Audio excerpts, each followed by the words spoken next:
نحمدہ و نصلی علی رسولہ الکریم اما بعد فاعوذ باللہ من الشیطان الرجیم بسم اللہ الرحمن الرحیم۔ انشاءاللہ کل بروز سنڈے 8:30 PM انشاءاللہ لائیو نشست ہوگی جس میں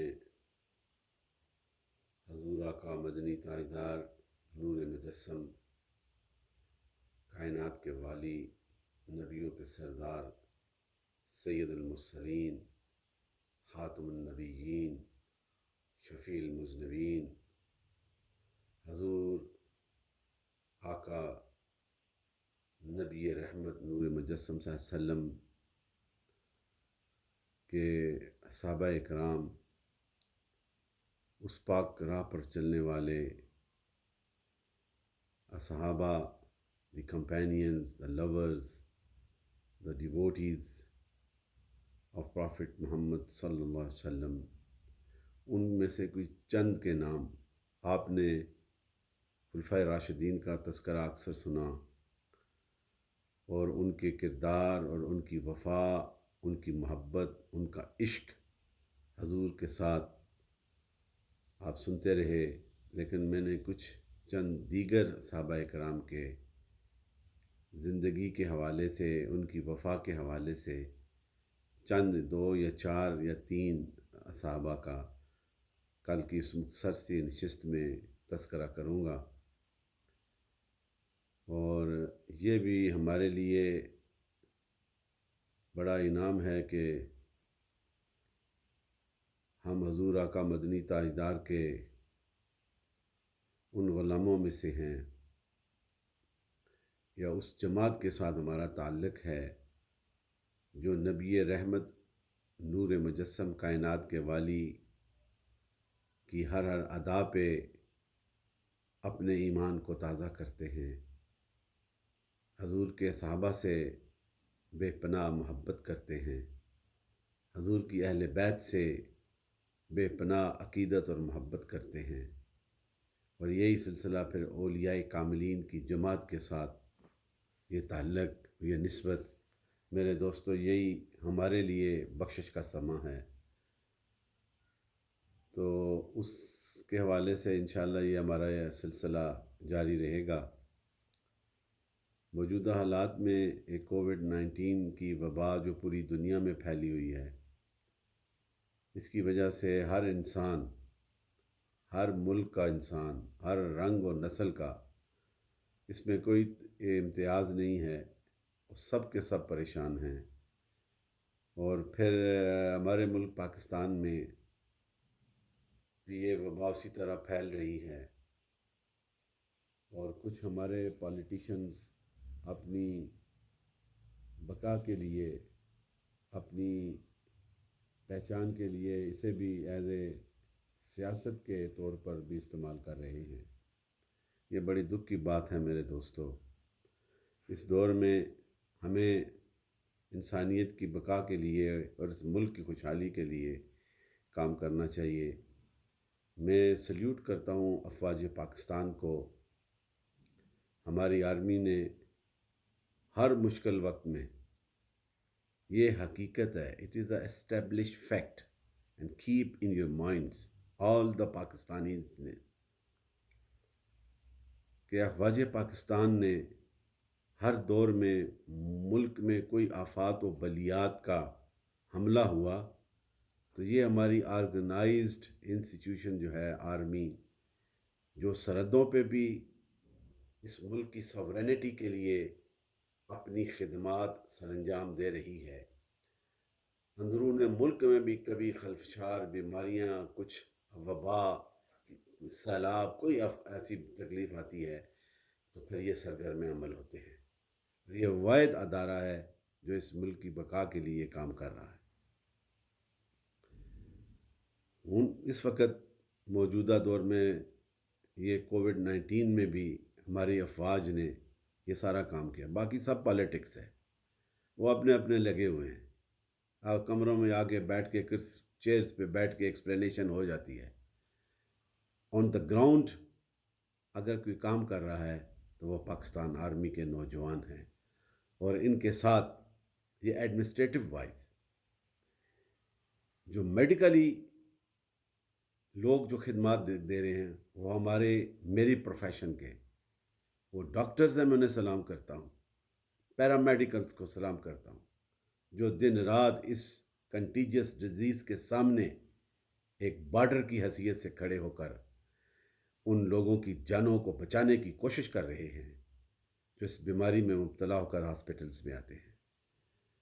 ان کے لیے بھی بڑی دعا ہے، ان کی نیسیسٹیز جو ہیں، ان کی جو ریکوائرمنٹ ہے medically for the safety of that noble cause persons, وہ آٹے میں نمک کے برابر ہے۔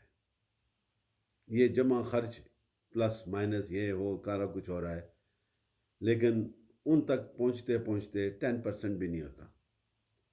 یہ بھی بڑا المیہ ہے۔ یہ ہماری افواج پاکستان ہے جو اس کام میں بھی ہمارے ساتھ، ان کے ساتھ دن رات کام کر رہی ہے۔ اللہ تعالی ہمارے لیڈرز کو بھی اور ہمارے اس ملک کے جتنے بھی جو وفادار اپنے آپ کو کہلاتے ہیں انہیں بھی خدا یہ توفیق دے، اور سارے مل کر اس وقت اس ٹائم میں ہمیں اپنی پالیٹکس کو نہیں دیکھنا، اس ملک کے رہنے والے شہریوں کی بقا کے لیے کام کرنا ہے۔ ابھی لاک ڈاؤن ختم ہوا ہے، آپ دیکھ لیں شہروں کا کیا حال ہے، جہاں جائیں ایک ہنگامہ مچا ہوا ہے۔ یہ ہماری نیشن میں یہ بات نہیں کہ یہ کتنی خطرناک بیماری ہے، انہیں یہ ریئلائز ہونا چاہیے، اور پھر اللہ کی بارگاہ میں دعا بھی کریں کہ اللہ تعالیٰ اس وبا سے بچائے۔ زیادہ تر شہروں میں نہ جائیں، کوئی ضروری چیزیں ہوں، کوئی ضروری معاملات ہوں جو آپ کے کھانے پینے کی، اس میں جائیں، اور وہ جو سبزیاں یا کوئی چیزیں لے کے آئیں انہیں ڈس انفیکٹ کریں، گھر کے باہر پانی کے ساتھ صاف کر کے پھر رکھیں، کیا پتہ کوئی وائرس اس کے ساتھ آپ تک نہ آ جائے۔ یہ ماسک پہننے کا جو سلسلہ ہے یہ اس کا بھی بڑا خیال رکھیں۔ یہ گاڑی میں بیٹھ کر ماسک نہ پہنیں، جب باہر نکلیں پبلک میں جائیں اس وقت پہنیں، جو ایک دفعہ پہنیں اسے دوبارہ نہ پہنیں۔ کاربن ڈائی آکسائڈ جو ہے اپنے منہ سے آپ کے باہر نکلتی ہے، اس کے جرمز رہتے ہیں، اسے صاف رکھنے کی کوشش کریں، ہاتھوں کو صاف رکھیں، ہاں جی، اور ڈسٹینس رکھیں۔ یہ ساری باتیں جو حضور نے پہلے فرما دی تھیں اسی کی ایکسپلینیشن ہے نا، کہ ایک بستی میں اگر یہ وبا ہے تو دوسری بستی والے اس میں نہ آئیں، اور جو رہ رہے ہیں باہر نہ جائیں، یہ کہ یہ جرمز وہاں تک ٹرانسفر نہ ہوں۔ یہ کلو ہے، اور اسی کو آگے ہم نے پریکٹیکلی اپنی زندگی میں یہی کرنا ہے۔ حضور کی سنت کا ایک ایک پہلو جو ہے ہر دور کے انسانوں کے لیے اس کی بخشش کے لیے ہے۔ آج ہم زیادہ پڑھ کے ہم یہ کہتے ہیں کہ اس دور میں 1400 سال ان چیزوں کے تقاضے تھے، اب تقاضے بدل گئے، یہ بات نہیں۔ جو نبی جس نگاہ سے دیکھتا ہے اور جس انداز کے ساتھ جو رب کا نور ان کے سینے میں آتا ہے، تمہارے اور میرے اس علم کی وجہ سے ہم اتنے آگے اس نظر کو نہیں پہنچ سکتے۔ یہ ذہن میں رکھیں، جو حضور نے فرما دیا ہے اس پہ عمل کرنا ہے ہم نے، اسی میں ہماری کامیابی ہے۔ یہ اس دور کے لیے بھی اور قیامت تک آنے والے جتنے بھی ایمان والے ہیں ان کا ایمان کا تقاضا یہ ہے کہ اپنے نبی کی اس ہر چیز کو اسے موڈیفائی کرنے کی ضرورت نہیں، کہ یہ کیا ہے کہ اس دور میں جس طرح آج کل ایک میں نے سوال سنا تھا کہ عمرے کے لیے جائیں تو محرم کی ضرورت ہوتی ہے۔ اس زمانے میں پیدل سفر ہوتے تھے 3 میل کا، 3 ہفتے کا، 4 ہفتے کا، تو اس لیے حضور نے یہ فرمایا کہ محرم کا، تاکہ اس کی حفاظت ہو سکے۔ تو یہ بات اس دور کے لیے بھی ہے اور اس دور کے لیے بھی ہے، اس میں کوئی تبدیلی نہیں۔ چاہے سفر تیز ہو گئے ہیں، جہازوں میں جاتے ہیں، لیکن پھر بھی تو 20 دن ادھر رہتے ہیں۔ تو اس سیفٹی کے لیے یہ ہر دور میں اس کا عمل ہوگا۔ محرم کا ہونا ضروری ہے، کوئی حفاظت کرنے والا۔ ٹھیک ہے وہ 3 مہینے کا سفر پیدل ہوتا تھا، خطرے تھے، آج 1 گھنٹے کا سفر ہے، لیکن پھر بھی 20 دن تو اس نے ٹھہرنا ہے، ہوٹل میں ٹھہرنا ہے، جہاں بھی ٹھہرنا ہے، اس کی حفاظت کے لیے۔ یہ بات حضور نے کہہ دی، یہ بالکل حقیقت پہ ہے۔ کچھ حضرات ہمارے علم والے یہ کہنا شروع ہو جاتے ہیں کہ اب ضرورت نہیں، اب ضرورت ہے اس دور میں بھی، اس دور میں زیادہ ضرورت ہے، یہاں پہ زیادہ برائیاں ہیں۔ وہ دور اعلیٰ تھا، ان کے ایمان اعلیٰ تھے، پھر بھی سرکار نے اس نبوت کی نظر سے یہ فرمایا تھا۔ اور اس دور میں بھی ضرورت ہے میرے دوستو، اپنے محرم کے ساتھ جائیں، اپنے گھر والے کے ساتھ، اپنے بھائی کے ساتھ جو ریلیٹیو کلوز ہیں، جنہیں اس چیز کی، اس رشتوں کی قدر ہے، ان کے ساتھ جائیں۔ یہ سرکار نے فرمایا ہے، تو یہ بھی ضرورت ہے۔ یہ نہیں کہ آپ اس دور کے اور اس دور کے، یہ بات بھول جاؤ۔ جس حضور کی جو کلام ہے، جو پیغام ہے، وہ نبوت کی نظر کے ساتھ نور والی زبان سے نکلے ہیں، وہ ہر دور کے تقاضے پورے کرتے ہیں۔ آج ہم جہازوں میں بیٹھ جائیں، ایئر کنڈیشنر میں بیٹھ گئے ہیں تو تقاضے بدل کے نہیں۔ اس کملی والے کو سلوٹ کرو جس نے انسانیت کو زمین سے اٹھا کے عرش کی بلندیوں تک لے گیا، جس نے انسانیت کو زندہ رہنے کا طریقہ سکھا دیا، جس نے انسانوں کو ایک دوسرے سے وفا اور اس کے رشتوں کی پہچان کا ادراک اس کے ذہنوں میں بٹھا دیا۔ اس نبی کی ہر ادا اکمل و اعلیٰ ہے، اسے ہم تبدیل نہیں کر سکتے۔ اس فکر کو اپنے ذہن میں رکھیں۔ یہ دیکھیں، اگر اس دور میں کچھ فیسلٹیز نہیں تھیں لیکن مشکل تھا، لیکن عزم اعلیٰ تھا، ان کا ایمان اور ہمارا ایمان نہیں ہو سکتا۔ آج تو ساری فیسلٹیز ہونے کے باوجود ہمارے ذہنوں میں خلفشار ہوتے ہیں، آج ہم رشتوں کی قدر نہیں کرتے۔ تو وہی طریقہ جو سرکار نے بتایا، ان کی قدر کرو، تو اس پہ بھی میرے دوستوں خیال رکھنا چاہیے۔ تو کل انشاءاللہ حضور کے ان صحابہ کی جو خدمات، ان کی جو وفا، کیا کیا، جو تاریخ اسلام پڑھو تو پھر پتہ چلتا ہے۔ اس آقا کے ساتھ وفا کرو۔ اس دور میں بھی تمہارے لیے بخشش کا راستہ ایک ہی ہے، میری اور تمہاری بخشش اسی میں ہوگی۔ ان کتابوں کے تکبر اور اس علم کی اس جلال اور طاقت پہ نہیں ہوگی، اس نبی رحمت کے در پہ اپنے سر کے جھکانے سے ہوگی، اس نبی رحمت نور مجسم سے وفا کرنے سے ہوگی۔ اور جس نے وفا کی، میرا ایمان ہے کملی والا اس پہ اتنا کرم فرماتا ہے، جس طرح ابو بکر پہ فرمایا، جس پہ عمر پہ فرمایا، آیا آیا کتنی شانوں والے ہیں، بلال حبشی پہ فرمایا، سلمان فارسی پہ فرمایا۔ سیدنا سلمان فارسی کو یہ انعام ملا ان کی وفا کے صدقے کہ تم میرے اہل بیت میں سے ہو۔ یہ شان ہے میرے نبی کی۔ آج بھی اگر ہم اپنے آقا سے وفا کریں گے تو pay respect with the great extent, with the core of your heart, with the great extent of sincerity, so you will attain the reality of love of Almighty Allah and the love of the Sayyidina Muhammad Sallallahu Alaihi Wasallam. It is obligatory orders. It is the necessity of our faith. جب انسان you can't alive without oxygen. How many times just for 1 minute or 2 minutes if you don't get that blessing which Allah gives to all the humanity, oxygen, that's your survival, is same as that.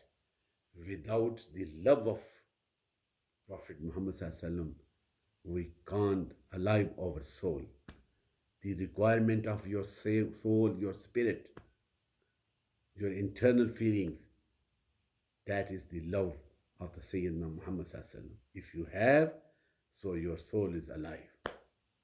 اللہ تعالیٰ ہمیں اس نبی رحمت سے وفا کرنے کی توفیق عطا فرمائے، اور ان کے اقوال زریں جو اسوہ حسنہ، اس پہ عمل کرنے کی توفیق عطا فرمائے، اور حضور کے وفاداروں سے وفا کرنے کی توفیق عطا فرمائے۔ یہ نہ سمجھو کہ سرکار جو ہیں 1400 ایئرز اگو ان قسمت والوں کے قربت میں بیٹھنے والے، وہ شان والے، وہ تو ہے ہی شان والے۔ آج بھی جو میرے رسول کا وفادار ہوتا ہے وہ لجپال اسے کبھی نہیں بلاتے، بلکہ اسے اپنے نور کے جلووں سے فیض عطا فرماتے۔ یہ بزرگان دین کے فیضان اور ان کے آستانے کیوں آباد ہیں؟ 1400 سال گزرنے کے باوجود جہاں جہاں اللہ کا ولی بیٹھا ہے، جس نے اللہ کی ذکر میں اپنی زندگی گزاری ہے، وہاں کتنی انوار و تجلیات کا نزول ہوتا ہے، اس لیے کہ وہ وفادار ہیں۔ آج ہمیں ان کے ساتھ وفا کرنے کی توفیق عطا فرمائے۔ السلام علیکم ورحمۃ اللہ وبرکاتہ۔